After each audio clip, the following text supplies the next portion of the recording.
जी पंजाब, हरियाणा, हिमाचल में आप सभी का स्वागत है। खबरों में आज देख रहे हैं आप, मैं हूं आपके साथ मोनिका ठाकुर। बुलेटिन की शुरुआत करते हैं। मेरे 3 सहयोगी आज हमें बताएंगे कि पंजाब, हरियाणा, हिमाचल में कौन कौन सी बड़ी और नई और ताजा खबरें हैं। मेरे साथ मेरे 3 सहयोगी जुड़ रहे हैं। पंजाब की बड़ी खबरों के लिए मेरे साथ जगतार भुल्लर जुड़ रहे हैं। हरियाणा की बड़ी खबरें मुझे बताएंगे ललित शर्मा, और इसके साथ साथ हिमाचल की बड़ी खबरें मुझे मोहित प्रेम शर्मा बताएंगे। लेकिन शुरुआत जगतार आपसे ही मैं करना चाहूंगी। पंजाब की आज कौन कौन सी बड़ी खबरें? मोनिका, अगर पंजाब की खबरों की बात करें तो सबसे बड़ी खबर है, जिन लोगों ने देश की आन बान और शान के लिए 62, 65 और 71 में जंग लड़ी थी, वो शहीद हुए थे। उनके परिवार आज भी सरकारी मदद के लिए तरस रहे हैं। ना उनके जो वारिस है, कोई ऑटो रिक्शा चला रहा है तो कोई चाय चला रहा है, और जो लोग सरकार चला रहे हैं, जो रोज हर मुद्दे पे सियासत कर रहे हैं, वो उन लोगों तक नहीं पहुंचे जो पिछले कई दिनों से पटियाला में सरकार के खिलाफ अपना रोज प्रदर्शन कर रहे हैं। तो लोग बड़े परेशान हैं। अगर हम दूसरी खबर की बात करें तो जो साझेदारी सिखों का मसला था, तो जिनको वंचित कर दिया गया लोकसभा के में बिल पास होने के बाद, अब कांग्रेस के जो प्रदेश अध्यक्ष है कैप्टन अमरिंदर सिंह, उन्होंने फौरन से ही तीर छोड़ दिए कि ये बहुत गलत फैसला हुआ, दुर्भाग्यपूर्ण, ऐसा नहीं होना चाहिए। तो अब इस मुद्दे पे भी सियासत शुरू हो चुकी है। और अगर हम बात करें तो अभी भी जो 12,000 करोड़ का जो अनाज घोटाले के चर्चे हैं, है या नहीं है, उसको लेकर कांग्रेस पार्टी के जो पूर्व नेता विपक्ष हैं सुनील जाखड़, उन्होंने प्रधानमंत्री नरेंद्र मोदी को मिलने की इच्छा जताई है कि पंजाब सरकार ने कुछ काम नहीं किया, और लोगों की आंखों में वो कह सकते हैं कि धूल झोंक रहे। तो इसको लेकर कांग्रेस पार्टी जल्दी प्रधानमंत्री नरेंद्र मोदी को मिल सकती है।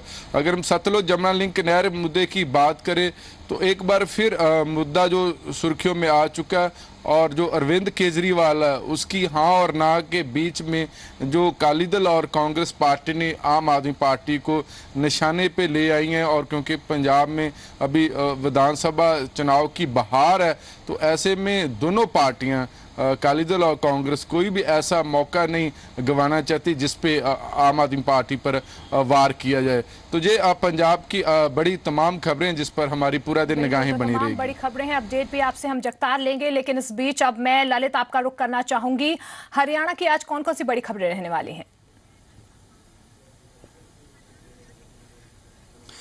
मोनिका, बात करें हरियाणा की बड़ी खबरों की तो हरियाणा की राजनीति में नए समीकरण बन रहे हैं। और अगर हम बात करें, नई हलचल जरूर शुरू हो गई, क्योंकि जिस तरह से हज का है वो कांग्रेस में उसका विलय हो गया है, और लगभग जो इसकी जो घोषणा है वो आने वाले दिनों में एक बड़ी विशाल रैली के रूप में की जाएगी।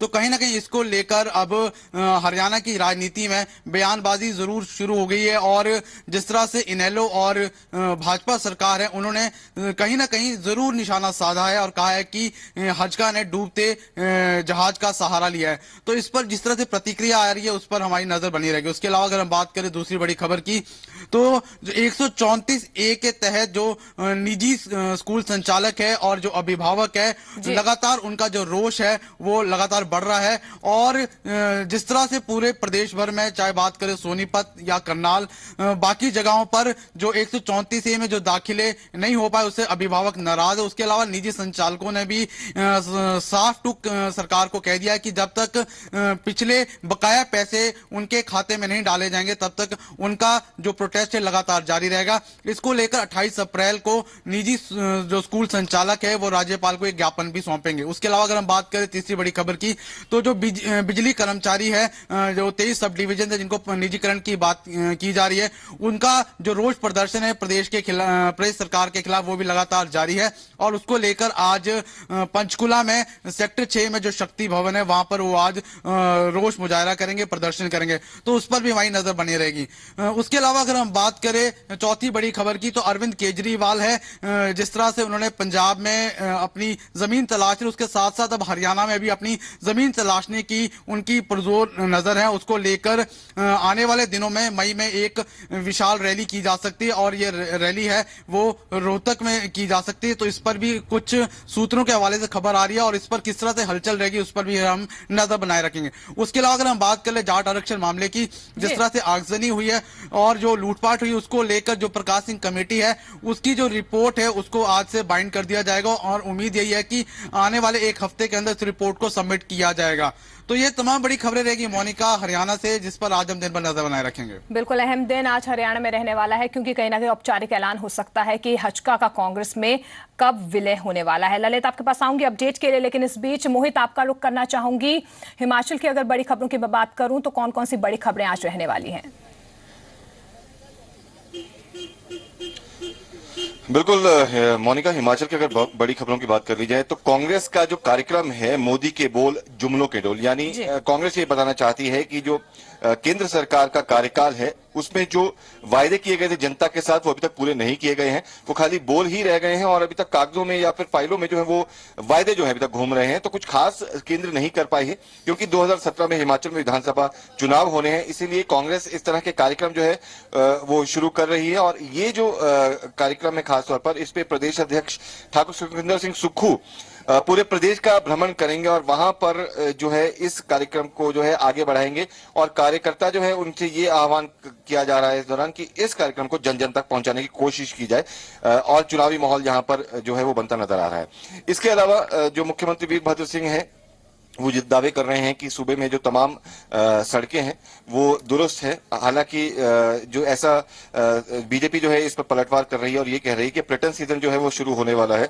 और ऐसे में शिमला समेत जो तमाम पर्यटक स्थल हैं वहां पर सड़कों की जो दुर्दशा है उससे कहीं ना कहीं एक शक्ल जो है वो बिगड़ सकती है। जो ऐसे तमाम टूरिस्ट स्पॉट्स हैं उनकी, तो कहीं ना कहीं बीजेपी जो है ये आरोप लगा रही है, सरकार इससे साफ इंकार कर रही है। इसके अलावा जो वनों की बात कर लें तो वन कटान का मुद्दा एक बार फिर से बीजेपी ने उठाया मोनिका, और ये इस बार सीधे तौर पर जो वन मंत्री हैं ठाकुर सिंह भरमौरी, उन पर आरोप लगाया कि उनका जो गृह क्षेत्र है वहां पर ज्यादा वन कटान हो रहा है और सीधे तौर पर सरकार की इसमें शय है, तो वन माफिया सक्रिय हो रहा है, ये कहना है बीजेपी का। और दूसरी तरफ जो वन मंत्री हैं वो पलटवार कर रहे हैं कि ये भारतीय जनता पार्टी, जो पूर्व सरकार थी भारतीय जनता पार्टी की, उस समय वन जो माफिया है वो सक्रिय था। इस दौरान जो है वो उन्होंने इन आरोपों से साफ इंकार किया है। मौसम की बात करनी बेहद जरूरी है यहाँ पर, क्योंकि जिस तरह से मैदानी इलाकों में इस समय तपती धूप है और वहां पर जो मैदान जो है तप रहे हैं, तो वहां से राहत पाने के लिए शिमला, मनाली और इस तरह के तमाम पर्यटक स्थल जो है डलहौजी समेत ऐसी जगहों पर सैलानी इन जगहों का रुख कर रहे हैं और यहाँ उन्हें राहत मिल रही है, क्योंकि